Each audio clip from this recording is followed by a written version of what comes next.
네, 금요일은 과학과 더 가까워지세요. 금요일은 과학터치 시작하도록 하겠습니다. 오늘 강연을 해주실 교수님을 먼저 모셔보도록 할 텐데요. 서울시립대학교 조익훈 교수님 소개하겠습니다. 큰 박수 부탁드립니다.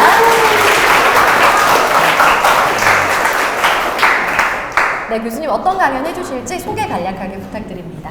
예, 안녕하세요. 전 서울시립대 생명과학과에 있는 조익훈이라고 합니다. 오늘은 우리 몸이 보면 머리가 여기 있고 몸이 여기 있고 다리가 여기 있잖아요. 근데 이게 항상 이 배가 머리 위로 올라오고 그런 게 없잖아요. 왜 이게 근데 어떻게 눈은 코 위에 항상 있어야 되느냐? 사실 그렇게 얘기하지만 이렇게 우리 몸의 형태를 결정하는 어떤 분자적 기전이 뭔가 그런 거를 좀 설명드리고요. 뭐 시간이 요것만 하기 너무 재미없으니까 마지막에 여기는 고등학생들도 있고 그러니까 제가 생각하는 어떤 사람이 과학을 하냐, 과학을 어떤 자세로 하면 좋은가, 특히 생명과학을 그런 거에 대한 얘기를 좀 하도록 하겠습니다. 예, 이상입니다. 네, 그럼 내려가서 준비해 주시면 되겠습니다. 저희 교수님 강연 끝나면 질의응답 시간 마련되어 있습니다. 그래서 중간중간 궁금하신 사항들 메모해 놓으셨다가 질의응답 시간 활용해 주시면 되겠습니다. 그럼 박수로 강연 들어보도록 하겠습니다. 예. 아니, 제가 요런 비슷한 강연을 지금이 매년 한 번씩 해서 한 6번째인가 되는데요. 첫 해는 사실 고등학생, 중고등학생들이 많이 왔어요. 그런데 그 다음부터는 주로 누가 왔냐? 이 강연에 온 사람이 초등학생들이 많이 왔어요. 정말 저는 그 당시에 굉장히 놀랐던 게 초등학생들을 어떻게 이런 걸 설명을 하지? 그런 생각이 들었어요. 근데 그 해 지나고 다음 해도 또 가니까 또 초등학생이에요. 초등학생들은 혼자 오기 어렵잖아요. 그러니까 학부모님들이 주로 오셨어요. 그런데 초등학생들은 정말 신기한 건 뭐냐면 그걸 이해하고 또 신박한 질문을 하는 애들이 많았어요. 그래서 그런 재미도 있었는데 오늘도 저는 초등학생들이 많을 거다라고 생각을 했었는데 그래서 그런 말투나 그런 용어로 준비를 했는데 여기는 지금 고등학생이에요. 고등학교 주로 몇 학년이에요? 1학년이요? 1학년? 2학년. 생물에 대한 수업을 들었어요? 들은 적 있어요? 그러면 안 되는데. 이게 쉽지 않아요. 그게 보통. 그러면 제가, 준비한 대로 한번 편하게 말씀드릴게요. 여러분도, 질의응답 시간이 있긴, 이게 녹화도 되고 그러니까 나중에 한꺼번에 질문을 하는 걸로 하죠. 예. 그럼 저희가 아까도 말씀드렸다시피 제가 왜 이런 연구를 하냐 그런 거는 사실 우리가 많이 볼 때 이게 어느 걸로 봐야 되니 포인터가 요걸로 보면 좋은데 레이저가 잘 안 보이죠.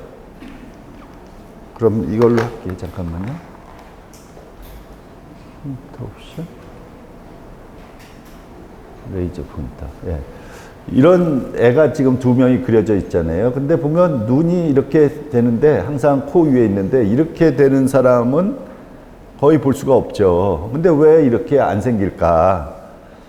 이게 요런 쉬운 질문을 하지만 사실은 제가 연구하는 이제 발생학이라는 게 있어요. 발생학 분야에 어떻게 난자와 정자가 수정해서 그게 우리와 같은 사람으로 이렇게 발생을 하느냐 그런 걸 연구하는 학문인데 그런 거에서 정말 핵심적인 질문이죠. 그런데 이런 복잡한 얘기 하기 전에 여러분들한테 제가 뭐 하는 사람인가 하는 거를 간단하게 말씀드릴게요. 이게 이렇게, 예.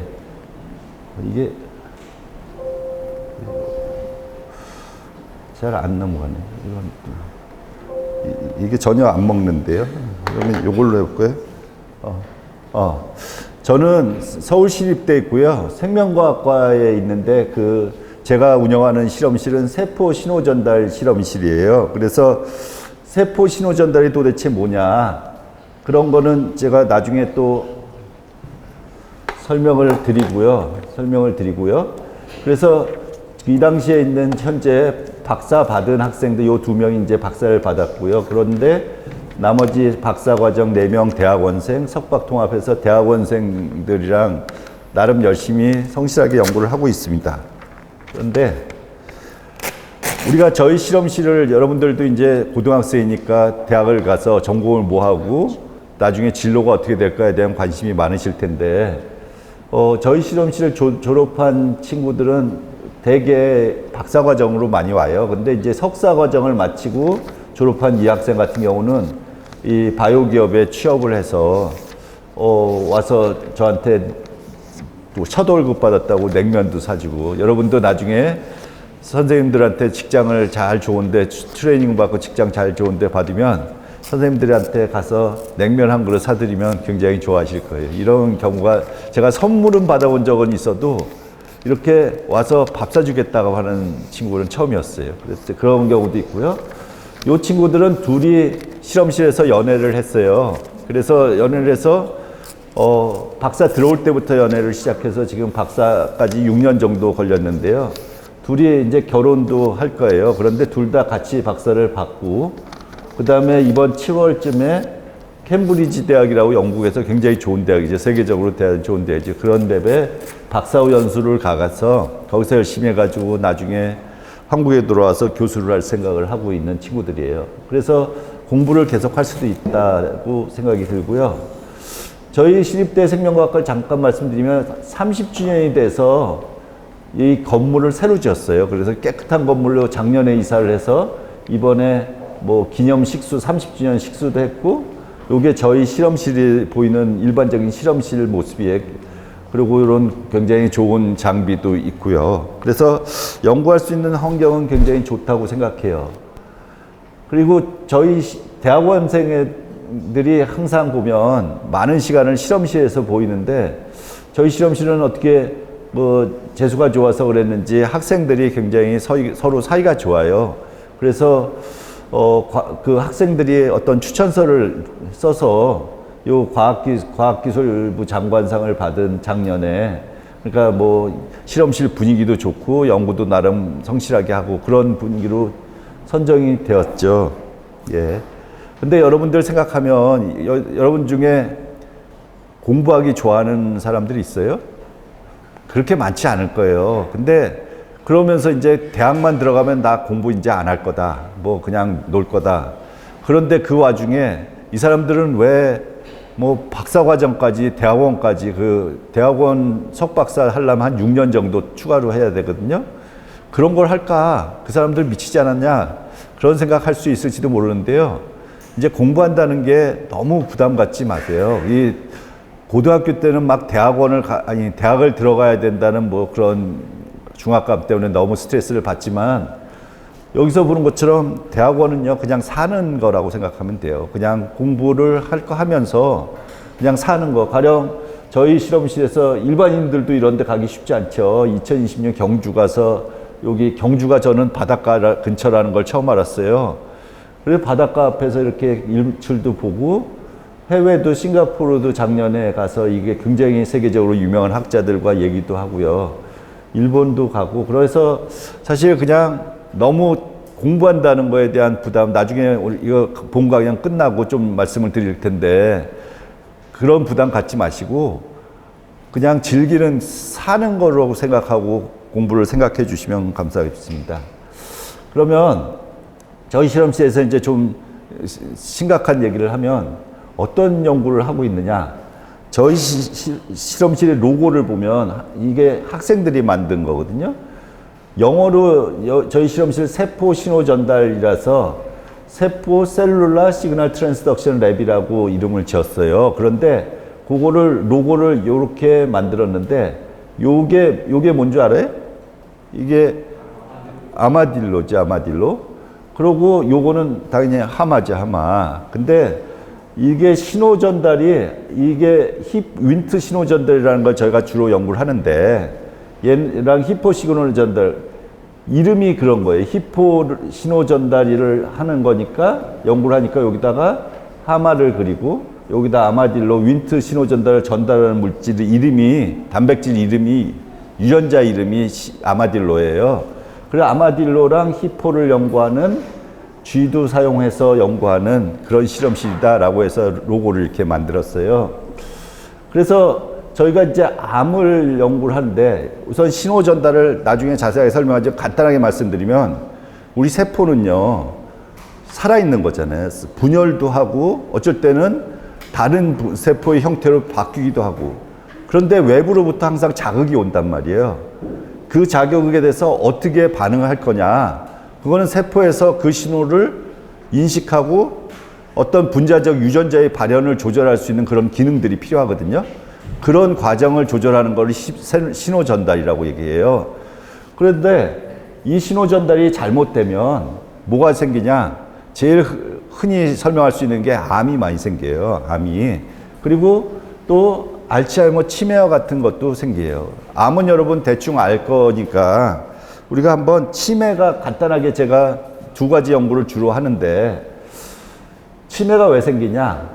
치매가 원래 이게 신경세포가 이렇게 있는데요. 신경세포가 있는데 여기에 어떤 아밀로이드라는 플렉이 이렇게 덩어리가 생겨요. 그럼 얘가 어떤 면역작용을, 그러니까 염증 반응을 일으켜서 요 신경을 결과적으로 죽게 만드는 거예요. 그래서 MRI를 이렇게 치매 환자의 MRI를 찍어보면 이건 정상뇌거든요. 정상뇌인데 요게 MCI 경도인지장애라고, 여러분들은 나이에선 전혀 걱정을 안 하지만 저보다 조금 연세 드신 분들, 한 70이나 75살쯤 되신 분들은 이 치매에 대한 두려움이 굉장히 커요. 그래서 아마 여러분 부모님은 그런 게 없는데 여러분 할아버님, 할머니 그런 분들은 지금 이런 경우가 많을 거예요. 대부분의 경우가 이 MCI라고, 이거는 경도인지장애, 그런 분들은 뇌가 조금 이렇게 쪼그라드는 거예요.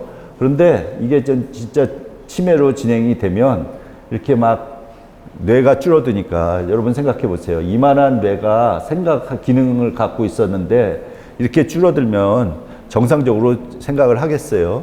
그러니까 치매가 걸리는 건데, 사실 요즘 치매 약이 나온다 막 그런 얘기를 하잖아요. 근데 그 약은 초창기에 초반에 어떤 병세가 악화되는 걸 진행을 막을 수는 있다고 생각을 해요. 그런 효과도 있고. 그런데 이렇게 된 치매 환자는 거의 불가능한 거죠. 이거는 신경이 죽어 있는 상태이기 때문에 그런 약의 적용이 그렇게 쉽지는 않을 거예요. 약값도 물론 비싸고.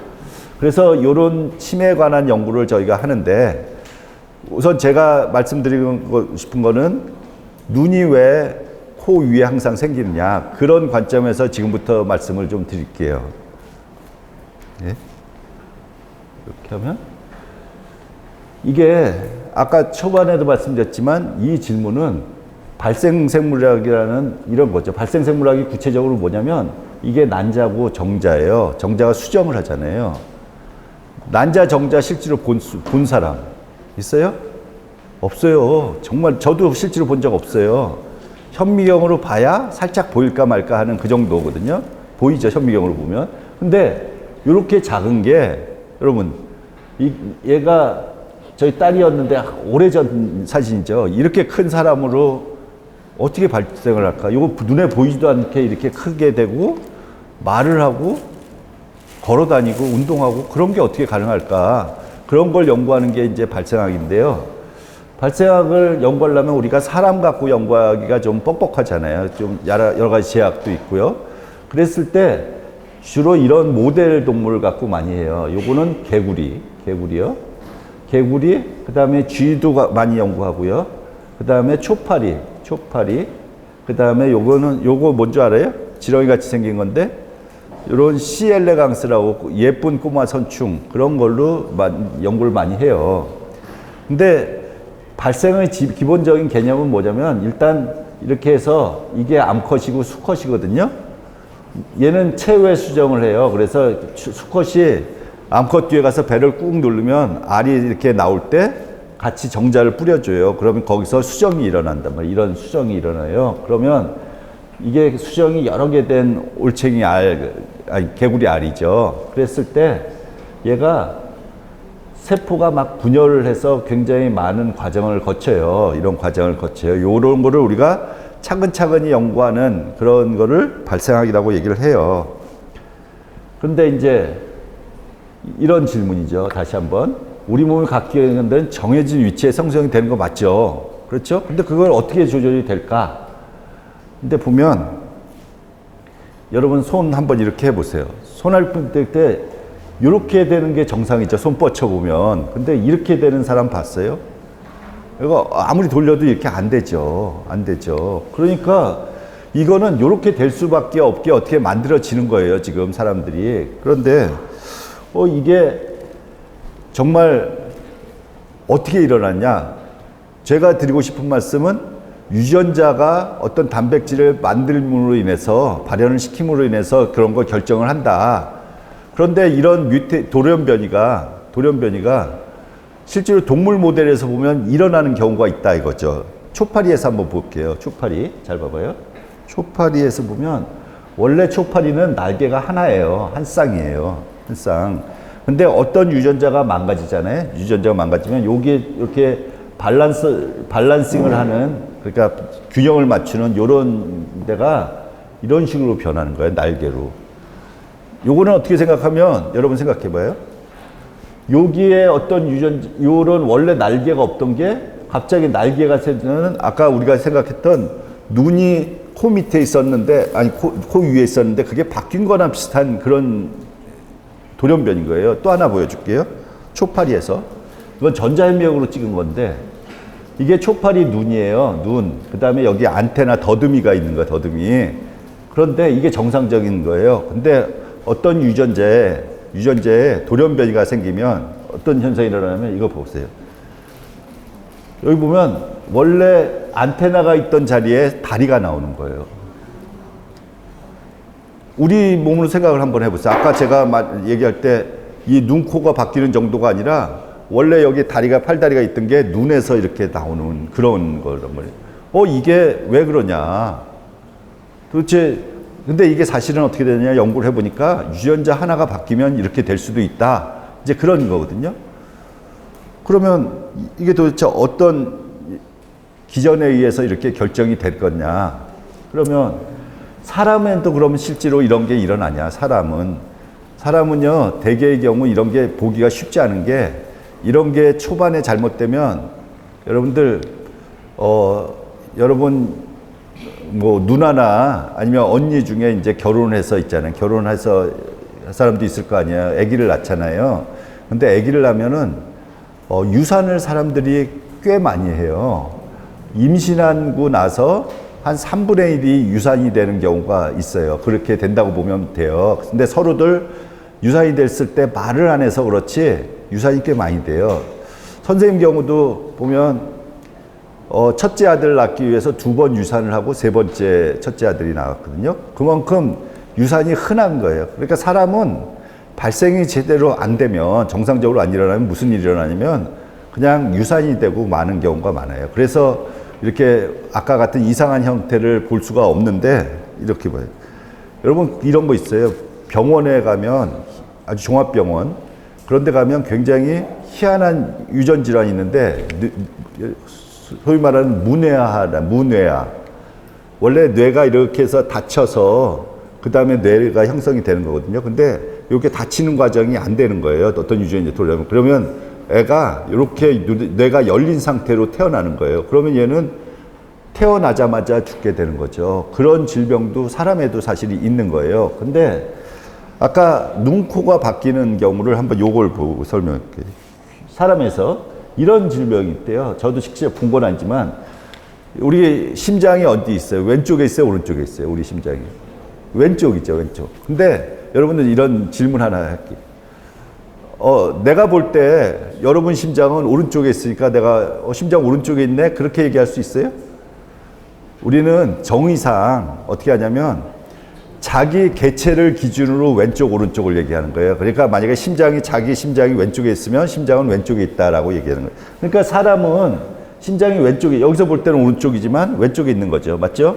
그런데 이 장기가, 그 다음에 여기 간이죠. 간은 오른쪽에 있는데 이게 통째로 바뀌는 그런 질병이 사이투스 인버스라는 그런 질병이 있대요. 그러면 이 사람은 살아요. 큰 문제 없어요. 왜냐?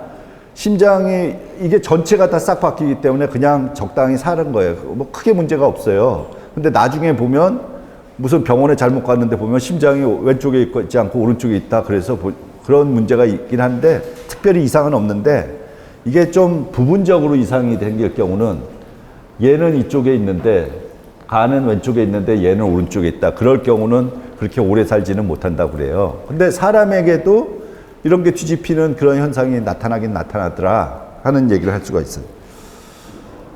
그래요. 이걸 얘기하기 위해서 여러분들은 뭐 고등학생이니까 어느 정도 생물도 배웠고 그러니까 뭐 DNA, RNA 그런 거를 알 테니까 조금 설명을 자유롭게 한번 해볼게요. 생명의 중심 원리라는 게 뭐냐? 기본적으로 자 이렇게 세포로 구성되어 있다. 기본적으로 우리 몸은 많은 세포의 기준. 그 다음에 여기 안에 보면 핵이 있고 다른 소기관들 있죠. 마이토콘드리아, 뭐 그러니까 소포체, 골지체 그런 것들 있잖아요. 그런데 요 안에 핵 내에 뭐가 있냐? DNA가 이렇게 퍼져 있죠. DNA가. 근데 이게 분열을 할 때 DNA가 원래 실타래처럼 이렇게 막 퍼져 있는데 세포가 분열하려면 실타래를 이렇게 나누기가 어렵잖아요. 그러니까 어떻게 되냐면 요런 크로모좀 형태로 이렇게 패킹을 시키는 거 아주 꼭꼭 싸매는 거죠. 그래서 그걸 분리하고 그렇게 세포 분열이 일어나는데 요 크로모좀이 좀 확대해서 보면 풀어지면 여기 보면 요런 걸 히스토닌이라는 단백질을 중심으로 이렇게 DNA가 뺑뺑 감겨져 있어요. 여러분 DNA가 한번 질문해 볼게요. DNA가 한 세포에서 우리 몸이 DNA 염기서열로 구성되어 있잖아요. DNA가 사람께 얼마 정도 돼요? 숫자가? 혹시 알아요? DNA가 3 곱하기 10의 9승 베이스 페어예요. 염기서열가 3 곱하기 10의 9승이 뭐냐면 우리 세포 하나에 30억 개 베이스 페어로 된 DNA가 들어가 있는 거예요. 세포 하나에 보이지도 않는 요만한 거에. 그런데 30억 개의 베이스 페어를 이게 실타래처럼 그냥 쫙 풀어놓고 자를 재보면 얼마가 되냐면 2m 정도 된대. 2m. 그러면 우리 몸에 있는 세포가 수조 개가 된다고 그러는데 굉장히 많잖아요. 많은데 그 세포를 있는 염색체를 다 뽑아서 한번 이렇게 연결을 시키면 어느 정도 되냐면 연결시키면 지구에서 태양 몇 번 왔다 갔다 하는 그 정도 길이가 우리 몸에 세포에 염색체가 들어가 있는 거예요. DNA가 들어가 있는 거예요. 그런데 요 한 세포로 볼 때 아까 요게 갖고 있는 염색체가 우리 사람은 23쌍이에요. 그래서 그 23쌍이 얼마를 요 조그만 DNA 핵 안에 들어가야 되냐면 3 곱하기 10의 9승이 그 요 10 마이크로미터 그러니까 1m에 1000분의 1 100만 분의 1 되는 그 동그란 구멍 안에 들어가야 되는 거예요. 그렇게 하기 위해서는 어떻게 되냐면 DNA가 뺑뺑 이런 히스톤이랑 감겨야 되고 걔가 또 이렇게 패키징이 돼야 되고 걔가 또 크로모좀으로 돼야 여러 단계를 거쳐서 이게 채워 넣는 거예요. 채워 넣었단 말이에요. 그런데 그렇게 해서 나와서 풀어보면 얘가 보면 이런 특정 유전자가 만들어지고 유전자가 특정 단백질을 만든다고 이해하고 있으면 되죠. 그리고 DNA로 구성되어 있고 그런데 요게 사실은 보면 DNA 세포가 어떻게 되냐면 여러분 이 그림에서 뭐 일반 고등학생 책에도 많이 나오지만 세포에서 DNA가 RNA를 만들고 그렇죠? RNA가 단백질을 만들고 단백질이 실제 활동하는데 우리 몸의 어떤 기능을 할 때 필수적인 그런 거죠. 그런데 그래서 여러분들이 이런 거를 센트럴 도그마 중심 원리라고 그러는데 이게 DNA가 자기 자신을 복제할 수 있고 그래서 우리 항상 우리 DNA랑 그 다음 세대 DNA랑 똑같이 만들어 주는 거고요. 그 다음에 요게 DNA가 전사라는 과정을 통해서 RNA를 만들고 RNA가 만들어지면 얘가 단백질을 만든다. 그래서 이 단백질이 우리가 기능을 한다. 이제 그런 얘기. 자, 이렇게 생각을 하면 돼. 우리가 눈에 있고 손가락이 있어. 손톱이 있어. 그러면 실제로 눈에 있는 유전자랑 질문을 할게요. 여기서 한번. 요거, 잠깐만요. 여기서 나중에 나오는데 한번 질문을 먼저 하고 할게요. 여러분 생각을 해봐요. 눈에서 있는 유전자랑 손톱에 있는 유전자가 동일해요? 달라요? 고등학생이니까 한번 물어보는 거예요. 동일하죠. 그런데 왜 여기는 눈이 되고 여기는 손가락이 돼요? 에? 손 들고 답해봐. 손 들고. 어떻게? 세포의 배열 차이? 예, 그것도 될 수 있지만 그거보다 다른 답은 단백질 차이. 예, 단백질 차이. 맞아요. 근데 단백질 차이인데 단백질 차이가 왜 나오냐? 유전자는 동일한데 다른 유전자만 발현되는 거예요. 여기는 눈의 특이적인 유전자만 발현이 되는 거고 여기는 손가락 특이적인 유전자를 발현돼. 그걸 어떻게 입증하냐? 그걸 다음 슬라이드에 한번 말씀을 드릴게요. 요게 이제 생명의 중심 원리는 DNA 센트럴 도그마라는 게 DNA가 RNA가 되고 RNA가 단백질이 되는 그 과정을 센트럴 도그마라고 해요. 그런데 이제 발생이라는 게 도대체 무슨 의미냐? 요거 제가 그림을 이게 딱 맞는 건 아닌데 여러분들이 이해하기는 도움이 될 것 같아서 이 그림을 가져왔어요. 봐요. 아까 수정을 하고 이렇게 수정을 하면 그 다음에 세포가 분열을 한다고 그랬잖아요. 발생할 때. 근데 여러분들 생각해 보면 이게 지금 이 친구들이 뭐 하고 있는 것 같아요? 무슨 게임? 우리 학생들을 가면 밤새고 이거 해. 마피아 게임이라는 거예요. 마피아 게임이요. 근데 얘가 이제 뭐 사회자고 뭐 밤이 깊었습니다. 뭐 그런 거 하는 거죠. 그런데 이게 지금 수정란이라고 한번 생각을 해봐요. 수정란. 근데 이 수정란이 지금 하나의 세포란 말이에요. 그럼 이렇게 분열을 했네?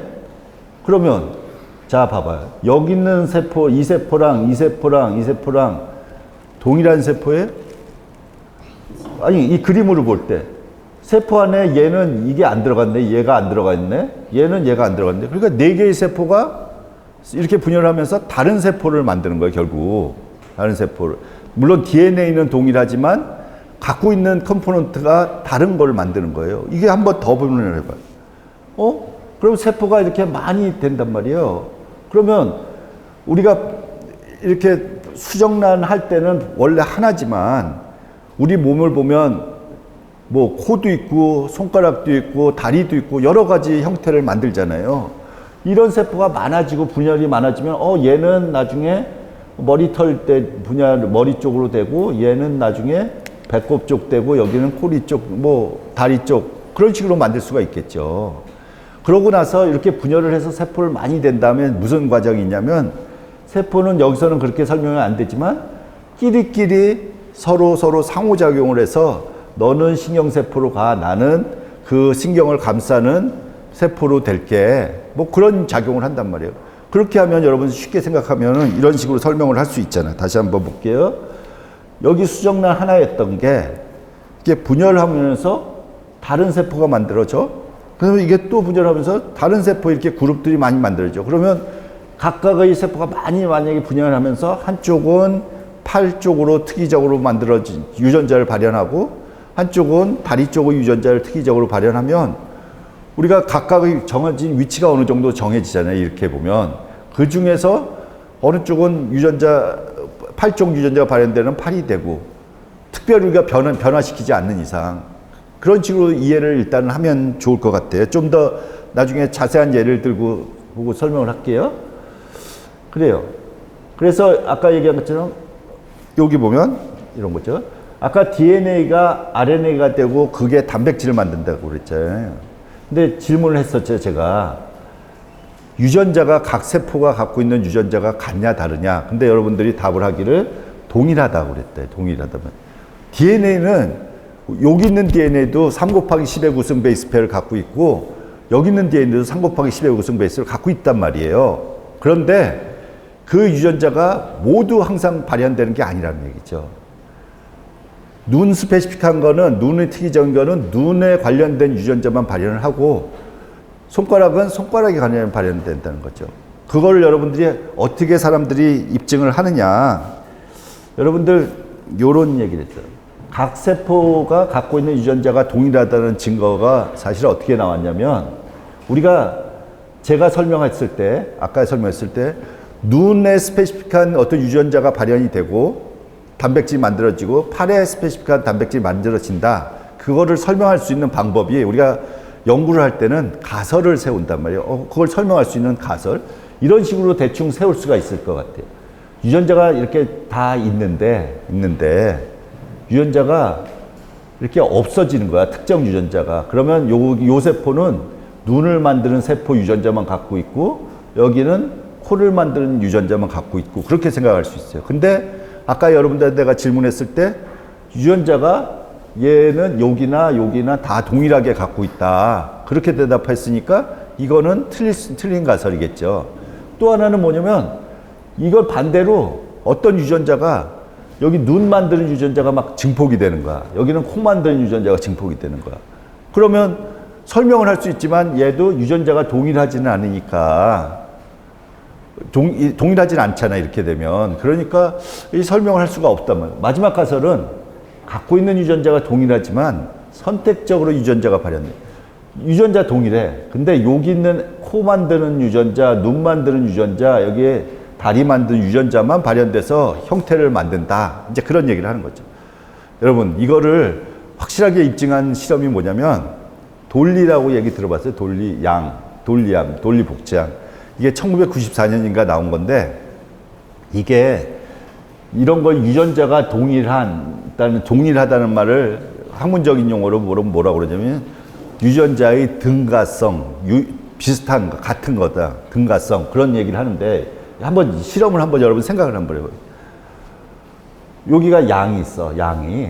근데 양이 어떤 양이냐면 종이 어떤 거냐면 얼굴이 까만 양이야. 근데 여기서 난자를 뽑아, 난자를요, 난자. 그 다음에 여기는 얼굴이 하얀 양인데 여기 성체 세포를 뽑아, 젖샘 세포를 뽑아. 그런 다음에 여기서 난자에서 유전자를 갖고 있는 핵을 이걸 제거해버려. 그러면 얘는 핵이 없는 난자가 되는 거예요. 그런데 여기 핵을 갖고 있는 이 세포랑 두 개를 융합을 시켜. 그러면 요 핵은, 유전자는 어디서 온 거예요? 여기서 온 거겠지, 여기서 온 거. 근데 만약에 이 유전자가 여기 있는 성체세포죠. 성체세포가 요런 특정 유전자가 제거됐다 그러면은 나중에 이렇게 해서 새끼가 나왔다고 칠 때 어떻게 돼? 특정 유전자가 제거된 형태는 안 나와야 될 거예요. 가령 얘가 보면은 여기서 눈이 만드는 세포야. 근데 눈이 만들지 않는 나머지 유전자가 없어진 거라고 생각하면 나머지는 얘는 어떻게 되냐면 세포가 어떻게 돼요? 눈만 만드는 양이 나와야 되지. 그런데 만약에 요걸 다 갖고 있는데 특정 유전자가 발현돼서 코에서만 발현되고 눈에서만 발현되고 그런 식으로 생각한다면 여기 있는 핵을 난자에다 이렇게 쏙 집어넣었어. 그러면 이 성체가 제대로 된 성체가 나올 건가? 이제 한번 해본 거죠. 여기다가 융합을 시켜서 이렇게 해서 분열을 시켜서 아까 얘기했던 발생을 시켰어. 그런 다음에 요거를 잘 봐봐요. 검은색 얼굴을 가진 양한테 임신을 시켰어. 착상을 시켰어. 요 착상시키는 건요, 여러분들 시험관아기 알죠? 시험관아기는 어떻게 되냐면 난자를 여자한테 채취를 해요. 그런 다음에 남자 정자를 시험관에서 이렇게 수정을 시키는 거예요. 수정을 시킨 다음에 이렇게 분열을 어느 정도 된다고 하면 발생이 진행되는 거거든요. 그러면 그거를 난자를 제공한 엄마 뱃속에 착상을 시키는 거예요. 그래서 나오는 아기가 시험관아기라는 거예요. 똑같은 시험관아기 방법을 쓴 거죠. 이렇게 해서 양에다가 넣었더니 이 유전자는 아까 어디서 온 양이라고 그랬어요? 어디서 온 유전자예요? 여기 하얀 얼굴을 가진 양에서 나온 거예요. 여기는 검은 얼굴 양이고. 그래서 이렇게 했더니 새끼가 나오는 게 하얀 게 딱 나오더라고요. 그러면은 여기서 준 핵이, 여기는 핵을 제거했으니까 핵이 여기 들어가서 이 양을 몸 전체를 만들었구나. 그러면은 여기 세포는 성체세포잖아요.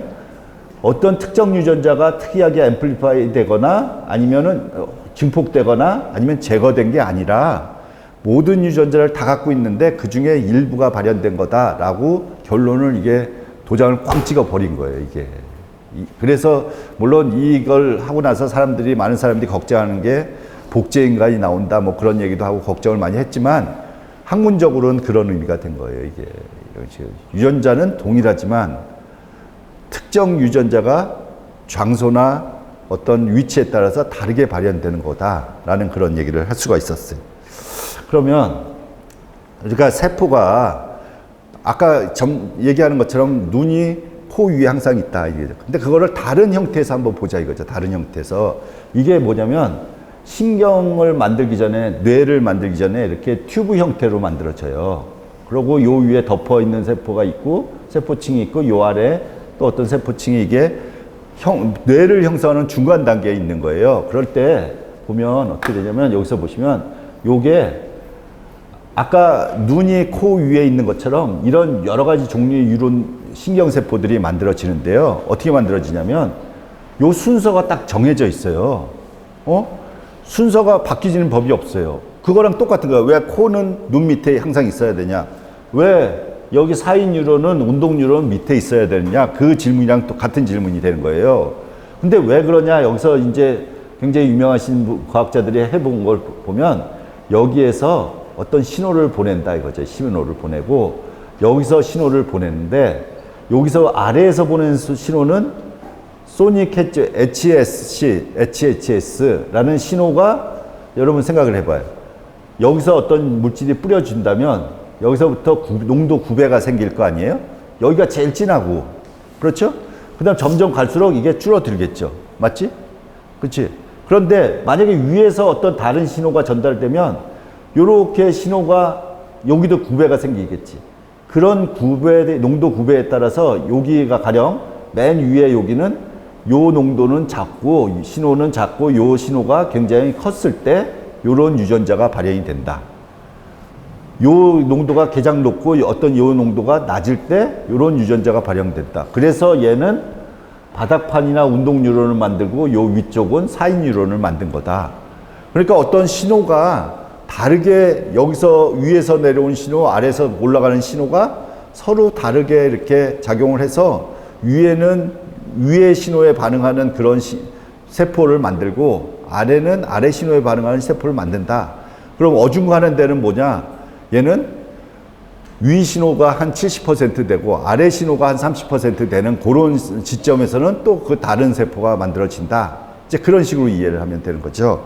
조금 이따 더 다른 예를 또 한번 들고 이 그림을 한번 그때 다시 한번 볼게요. 봐요. 신호 전달을 좀 복잡하게 하면 정말 수많은 연구자들이, 과학자들이 연구한 거지만 제가 아까 예를 하는 게 윈트 신호 전달을 제가 연구한다고 그랬잖아요. 윈트라는 게 여기서 보면 세포 밖에서 오는 신호예요. 신호면은 어떤 수용체, 이걸 받아들이는 수용체가 있다면 이게 세포고, 세포막이고, 그 세포막이 어떤 단백질을 활성화시켜. 그럼 얘가 또 그 다음 단백질을 활성화시켜. 그 다음 단백질을 활성화시켜. 그래서 얘가 또 핵내로 들어가서 유전자의 발현을 조절해. 그래서 윈트 신호 전달에 의해서 굉장히 많은 유전자의 발현이 조절된다. 이제 그런 걸 하는 거예요. 이거 굉장히 어렵죠. 하나, 제가 이 중에 한 거 몇 가지 있다면은 뭐 액신 제가 찾은 거고 뭐 그런 식이에요. 많지 않아요. 근데 많은 과학자가 하다 보니까 이렇게 복잡하게 조절이 된다라는 걸 알게 된 거죠. 근데 윈트 신호 전달이 많이 생기면 뭐가 많이 되냐면 암이 생겨요. 암이. 왜 그러냐면 요 윈트 신호 전달이 이렇게 신호 전달 가서 유전자를 발현하는 게 어떤 유전자를 많이 발현하냐면 세포가 증식을 계속하게 하는 그런 게 생겨요. 그러면 이렇게 이 연구를 왜 하냐? 물론 발생학적인 그런 연구도 중요하지만 암이 굉장히 무섭잖아요. 그러면 어떻게 이 윈트 시그널링을 조금 억제할 수 있는 방법을 우리가 개발하면 암을 치료할 수 있는 방법을 개발할 수 있지 않을까 하는 그런 생각을 할 수가 있잖아요. 그렇기 때문에 이런 신호 전달을 연구를 하는데요. 자, 이렇게 많은 이 신호 전달 과정 속에 여러 단백질이 있단 말이에요. 그거를 어떻게 알게 됐냐? 여러분 고등학생이니까 한번 잔머리를 한번 굴려서 한번 이거 봐봐요. 자, 이게 이렇게 눈이 만드는 과정이에요. 초파리 눈인데 이게 어떤 단백질 A, B, C가 관여한다. 그걸 알 수가 없잖아. 뭐 알 수 있어요? 없단 말이에요. 근데 어떻게 하다 보니까 A가 많이 이렇게 발현이 됐을 때, A 단백질이 발현이 됐을 때, 얘가 보니까 이 눈이 굉장히 이렇게 커진다라는 얘기를 할 수가 있다는 거예요. 그러면 A는 눈의 형성과 관계가 있겠구나라고 생각할 수 있겠죠? 그런데 A를 많이 이렇게 발현됐는데 내가 실험상으로 어떤 우연히 B를 그 상황에서 없애졌더니 얘가 정상으로 돌아오네? 그럼 얘가 많았던 효과를 상쇄하니까 얘가 정상이게 되나 보다. 그렇게 생각할 수 있어요. 그러면 A가 B랑 같은 눈 조절 작용을 하고, 그런데 A가 그 위에 있고 상위 조절자이고 B가 그 아래에 있는 것 같다라는 생각을 할 수 있죠. 그 다음에 A가 해서 C를 막아도 또 돌아오네. 그러면 얘도 A, B, C가 아마 같은 위치에 있지 않냐. 이번에는 A가 많은데 B를 막고 근데 C를 증가시켜주면 얘가 또 눈이 이렇게 암처럼 많이 덩어리가 생기더라. 쭈글쭈글하게 너무 잘하는 거죠.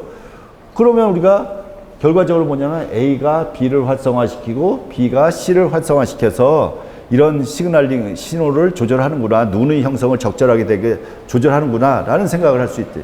이런 연구를 통해서 아까 이런 패스웨이가 다 결정이 되는 거죠. 수많은 연구자들이 한 바람에. 근데 이런 게 왜 수많은 게 필요하냐면 이런 것들이 각각이 다 하나하나가 돌연변이가 일어나고 그런 경우가 휴먼에서 많이 일어나거든요. 그러면은 암이 생기거나 이 윈트 시그널이 나빠지면 또 어떤 게 생기냐면 치매랑도 관련이 있다는 얘기도 있고 완전히 분명하게 밝혀진 거는 골다공증, 뼈가 약해지는 그런 질병도 많이 생겨요. 그래요? 이런 게 이제 신호 전달 경로를 규명하는 방법인데, 자, 왜 신호 전달이 필요하냐? 그냥 선생님 차라리 하나씩 외부 신호에 대해서 하나 직접 유전자 발현시키면 좋잖아요. 물론 그게 좋을 수도 있는데 생각해 보면 이런 거예요. 신호 전달이 아까 자 여기 보면 몇 가지 단계를 막 얘 활성화시키고 얘 활성화시키고 이렇게 되고 또 이렇게 들어가서 하잖아요. 근데 여러 단계를 거치면서 무슨 일이 일어나냐면 여기에 리셉 수용체에 그 시그널이 붙었어. 그러면은 어떤 몰레큘이 많이 생겨. 그럼 얘는 돌멩이 하나가 던졌잖아요. 근데 얘가 여러 가지 단백질을 활성화시킬 수 있어. 그럼 얘가 활성화되면 그 다음에 얘는 또 다른 단백질을 하나가 여러 개를 해. 그러면 돌멩이 하나를 딱 던졌는데 결과적으로는 어떻게 되냐? 아래에서는 수많은 단백질이 활성화를 이루어서 우리가 어떤 다른 형태를 나타나게 하거나 그렇다 이거죠. 어느 정도 이해가 돼요? 조금? 신호 전달이 이런 거라는 거. 그러면 이제 본론은 이런 거에 거의 다 와가는데 한번 봐봐요. 이런 생각이에요. 이게 RNA가 처음에 초파리인데 사실은 이게 초파리의 앞뒤 형태를 결정하는 그런 과학적인 자료인데 이걸 좀 제가 변형해서 여러분이 이해하기 쉽게 설명을 해볼게요. 이게 배아가 되면 이제 분열이 많이 일어났을 때면 이런 단백질이 이게 단백질 이름이에요. 농도가 이렇게 농도를 표시한 거예요. 근데 잘 봐봐. 자, 누를게요. 이것만 이해하면 돼요. 봐봐.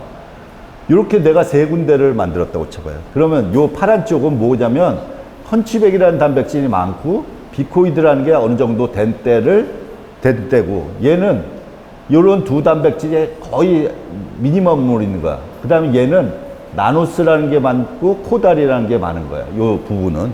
그러면 요게 가령 예를 들어서 요런 두 개의 유전자의 발현을 조절하는 게 A 그룹이라고 그러고 B 그룹이 C라고 그러면 요거를 간단하게 얘는 눈이 만들어지고 코가 만들어지고 입이 만들어지는 그런 걸로 생각하죠. 그러면 우리가 눈, 코, 입 이런 순서들을 생각한다고 했는데 이 이전에 뭐가 생기냐면 이런 단백질이 농도 구배가 형성이 되는 거예요. 미리. 우리는 눈에는 안 보이지만.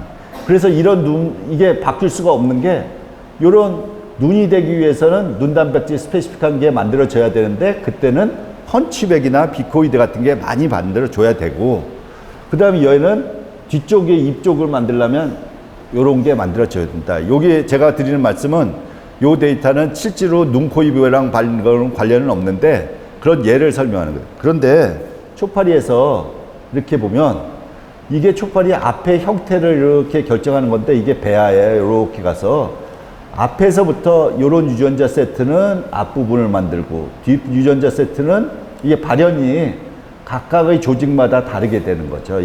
요 순서대로 요 유전자 순서는 요 앞에 여기서 우리가 보면 이게 발현이 요쪽에 되고 그 다음에 요 유전자의 발현은 요쪽에 되고 그래서 어떤 형태를 이런 눈은 위에 있고 코는 이거고 입은 아래에 있는 그런 형태를 나타나게 된다. 이제 그런 얘기를 한 거예요. 이제 제가 처음에 이제 제목으로 던졌던 어떻게 눈은 항상 왜 코 위에 있느냐? 그거에 대한 질문은 어느 정도 답을 드린 것 같아요. 이거보다 뭐 정말 정교한 실험이나 그런 게 설명이 필요하겠지만, 근데 지금부터는 간단하게 한 10분이나 15분 정도에 여러분들이 고등학생이니까, 학생이니까, 과학을 하는 게 왜 하냐. 이제 많은, 저도 대학에 있다 보니까 학생들이 내가 정말 과학을 할 수 있는 자질이 되나. 그거에 대한, 난 그렇게 뭐 공부를 아주 잘하는 것도 아니고, 근데 공부 잘하는, 아주 잘하는 사람만 과학하라는 법이 없어요. 그런 거 없어요. 근데 왜 나는 내 입장에서 보면, 그리고 딴 사람들이 하는 얘기가, 과학자가 어떤 사람이 되냐? 그럼 나는 과학자가 이런 것 중에 맞는 게 좀 있느냐? 했더니 연구가 너무 재밌어요. 뭐 항상 재밌어요. 연구는 힘들어. 하다 보면 망할 때도 있고, 망할 때가 더 많아. 그러니까, 근데 가끔 좋을 때가 있지. 그런 재미는 조금 할 수 있죠. 이게, 이런 사람 있어요? 공부 잘하고, 진짜 몇 명 이상한 사람들이겠지. 공부 잘하고, 공부가 너무 좋아서. 그러고, 공부 잘하는 사람 많아요. 근데 그 사람들 그냥 그렇게 잘하라고 내버려 두면 돼요. 그러고, 하다 보니까 이제, 뭐, 제일 자기가 잘하는 거 하게 되잖아요. 자기가 춤을 잘 추면, 댄스 하면 되는 거고, 가수 하면 되는 거고, 뭐 그런 거죠. 근데 연구를 하다 보니까 뭐 딴 거보다는 연구하는 게 좀 나을 것 같아. 그래서 어느 정도 공감이 가요. 그 다음 돈 많이 벌려고. 요거에 대해서 제가 이런 한번 코멘트를 하면은, 교수가 뭐 그렇게 돈을 적게 버는 건 아니지만 그렇다고 사업하는 사람처럼 많이 벌 수는 없어요. 그런데 요즘 교수들은, 생물학 교수들은 또 물리학 교수, 아니 화학공학과 그런 교수들은 좀 달라요. 여러분, 자꾸 뭐 의사 하면 돈 많이 편하게 번다. 진짜 돈 많이 버는 사람은요, 사업하는 사람들이 돈 많이 벌죠. 근데 화학하고 생명과학해서 특허를 특이한 걸 하나를 내잖아요.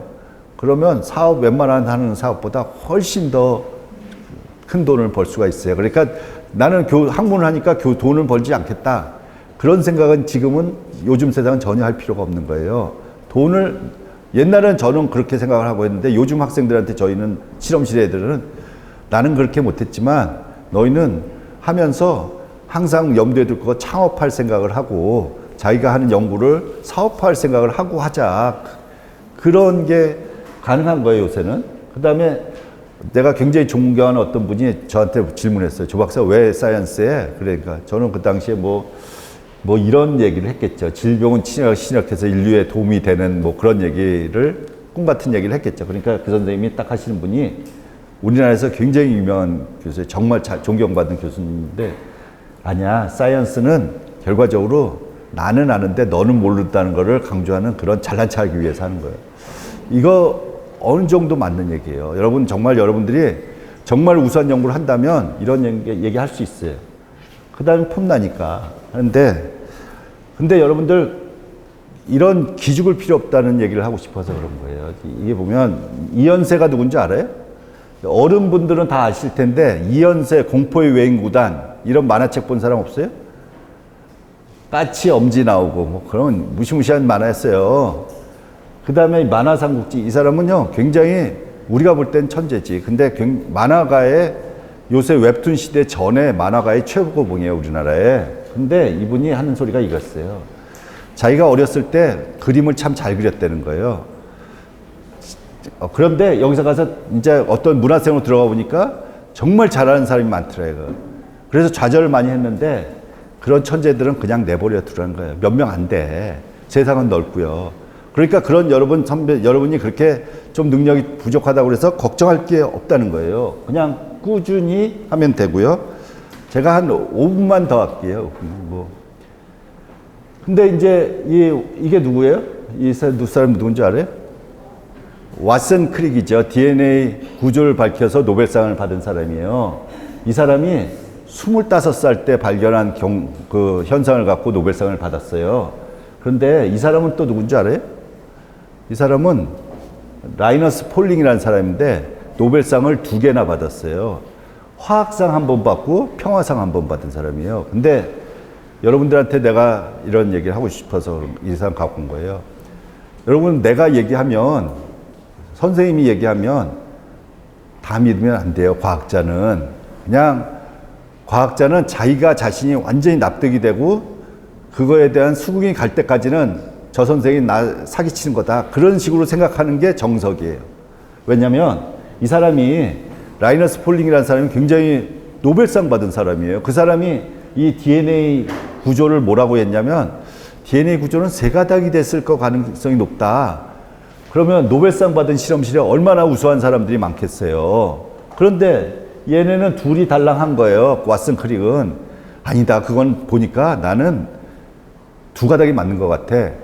여러분이 내가 진짜 노벨상 받은 사람이야. 노벨상 받은 사람이 뭐라고 그러면은 여러분들이 아니에요. 그거라고 답할 수 있는 사람, 손 들고 얘기할 수 있는 사람 있어요? 없어요. 쉽지 않아요. 근데 얘는 그런 게 있었던 거죠. 아니야. 그 내가 볼 때는 그거 틀린 말이야. 라이너스 폴링 틀렸어. 노벨상이고 뭐고 없어. 그런 여러분들 자신심과 그냥 그런 자세가 필요한 거예요. 노벨상을 받은 왓슨 크릭이 나중에 정신 차리고 자기가 과학에서 성공하려면 어떻게 해야 되냐. 이런 얘기를 했어요. 이게 굉장히 유명한 자기가 쓴 글인데 여기가 왓슨이 62년에 노벨상을 받은 거예요. 여기 잘못됐네요. 과학에서 성공하기 위해서는 똑똑하고 머리가 좋은 것만 이현세랑 한 얘기랑 비슷한 거예요. 또 충분하지 않다. 지적 능력과 기존의 생각이 자신이 생각과 맞지 않을 때 요게 중요하죠. 굴하지 않고 나가려는 의지. 꾸준히 하는 게 최고예요. 꾸준히 하는 게. 과학을 하면서 힘들 때도 있고 망할 때도 많아요. 그런데 여러분들 진짜 자기가 생각하는 거를 입증했을 때 솔직히 어떤 걸 여러분들이 생각했을 때 그게 바른 연구라면 세상에 아무도 모르는 걸 나만 밝힌 거예요. 그거 얼마나 멋있어요. 아까 잘난 체 하려고 너 모르잖아. 나 안 듣잖아. 그런 얘기거든요. 그래서 근데 이게 규칙이 몇 가지를 이 사람이 생각한 얘기를 해요. 우리는 사촌이 땅을 사면 배가 아파. 누가 잘 되면 걔가 아이 저놈은 재수가 좋아서 그렇지 저놈은 부모를 잘 만나서 그렇게 하지 말아야 된다는 거죠. 어떤 사람이 잘 되면 그 사람이 왜 잘 됐느냐. 걔 잘 된 거 배 아프고 속쓰리지만 뭘 잘 됐느냐를 봐야 된다는 거죠. 그거에서 배우는 거거든요. 두 번째는 너무 요새 이제 과학을 하면서 남들 하는 거 똑같은 거 하면 그건 뭐 아무것도 아니잖아요. 뭐 아니면 도라를 하겠다는 그런 도전 정신이 있어야 된다는 거죠. 여러분들이 나한테 선생님 그렇게 하셨어요? 뭐 100% 그렇다고 할 수는 없지만 그래요. 그래야 된다. 그 다음에 요게 굉장히 중요한데 만약에 망하면 내가 이 왓슨은 학교를 쫓겨날 위기가 있었어요. 선생님이 근데 굉장히 좋으셔서 인정을 하고 그래서 구제를 해줘서 그때 학교 쫓겨났으면 DNA 구조는 한 10년 뒤에 밝혀졌을 수도 있어요. 왓슨이 노벨상을 못 받고.